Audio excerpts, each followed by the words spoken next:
showing videos and everything. और कितने अभी देखिए, हमने सोचा भी नहीं था कि 5 साल तक हम एक ही बीमारी की बात करेंगे। एक गाना है ना, कहाँ शुरू कहाँ खत्म, अजीब दास्ता है ये ऐसा बीमारी है जो कि ऑलरेडी जो लोग बीमार रहते हैं उनके गले से वायरस निकलता है और कॉज ऑफ डेथ कोविड बताया जाता है। और पैनिक क्रिएट किया जाता है। और हमारे देश में बहुत इजी है, हमारे देश में ऐसे ही बच्चे रोज 2000 बच्चे मरते हैं डेली, प्रिवेंटेबल डिजीज से, इन्फेक्शन से, मैल न्यूट्रिशन से। उसका पैनिक नहीं किया जाता है। 2 दिन पहले, इट इज़ अनफॉर्चुनेट, एक बड़ा हेडलाइन था न्यूज़ चैनल में, 3 साल के बच्चे की मौत, बहुत कोविड। अभी बच्चे को, अब 3 साल के बच्चे अनफॉर्चुनेट है पर उसको डिहाइड्रेशन था, उसका बैकग्राउंड नहीं मालूम। हमारे यहाँ 2000 मेलनरिस्ट बच्चे होते हैं, वो कई बीमारियों से रोज डेली 2000 बच्चे मरते हैं। और हमको यही डर है कि सबको अगर आप निकालेंगे आरटीपीसीआर, उनमें से डेली 500 को बच्चे को आरटीपीसीआर पॉजिटिव निकल जाएगा। कोविड नहीं मारता है, कोमोबिडिटी मारता है। चाहे वो बच्चे में हो, चाहे वो एल्डर्स में हो, हेल्दी पर्सन में कोविड का मोर्टेलिटी नेग्लिजिबल है। तो ये ऐसा है कि एक मुगले आजम पिक्चर होता था कि सलीम तुझे मरने नहीं देगा और हम अनारकली तुझे जीने नहीं देंगे। हम इस मोड़ में आके फंसे हैं।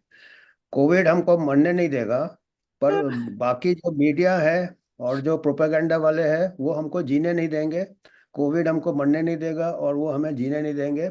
ये एक अनारकली जैसे हम, अभी हम गले में उसका आरटीपीसीआर, जो उसका अनारकली का, ये कभी भी निकाल लो। गले में जो उसको उसको जीते जी दफना दिया गया था, आरटीपीसीआर को भी ऐसा दफनाया है कि वो कभी भी निकाल के वो पॉजिटिव हो जाएगा। डेड वायरस को भी आप निकाल दो और हमें जीने नहीं दो। और जो कोविड एक्चुअल वायरस है वो हमको मरने नहीं दे रहा है। तो ये ऐसे मोड़ पे आ गए हैं और इसका ये स्टुपिडिटी पता नहीं कब खत्म होगा। कि एक तो केस डेफिनेशन जो है, केस डेफिनेशन को इन्होंने इतना डिस्टॉर्ट किया है। हजारों वायरस मिल जाएंगे, आप उसी को आइसोलेट कल्चर क्यों कर रहे हैं? अभी तो सुएज में सर्वेलेंस चालू कर दिया है, या पहले से था पर उसका पब्लिसिटी चालू कर दिया है। अरे सुएज में आपको उनका वायरस दोनों, जिससे डायरिया से 2000 बच्चे मर रहे हैं, आप टाइफाइड से लाखों बच्चे मरते हैं हमारे हर साल, उसका आप पैथोजन ढूंढो, उसका जीनोमिक सर्वेलेंस करो। आप एक ऐसे वायरस जिसका कि कॉमन कोल्ड का, जुकाम का छींक वहाँ पे पड़ा हुआ है, उसको सुएज से आप निकाल के पैनिक क्रिएट कर रहे हो। तो हमको यह है कि we should have a proper public health perspective. जो हमारे प्रायोरिटी डिजीज है उसमें बेशक एडवांस टेक्नोलॉजी यूज करो, मोस्ट एडवांस टेक्नोलॉजी यूज करो। पर हम मोस्ट एडवांस टेक्नोलॉजी उसमें इस्तेमाल कर रहे हैं जो कि हमारे लिए least important public health problem है। यही हमको बताना था। डेटा आप पेश करो, डेटा, कंपेरेटिव डेटा बताओ कि किस में ज़्यादा जान डेली जाती है।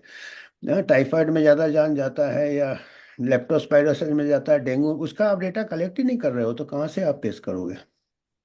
तो ये सीधा